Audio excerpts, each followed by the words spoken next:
into another exciting moment of the Philip Academy. We're having a question here in physics.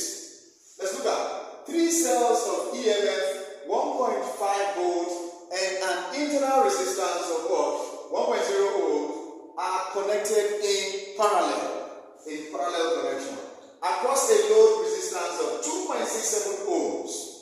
Now we are required to calculate the current in the load. Now, as a physics student, you should note this. That when you are having cells in what? In parallel arrangement. Cells in what? In parallel arrangement.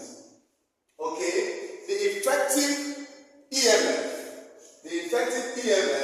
is simply the value of one of the cells. The value of the EMF of one of the cells.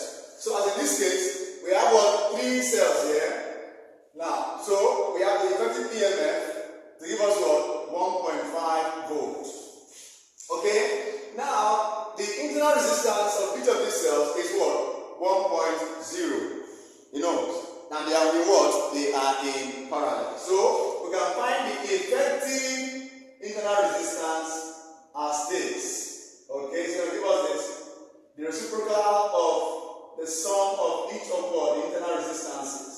And that should give us this. We should be adding 3 over 1. So therefore, our effective internal resistance is what? Is 1 over 3.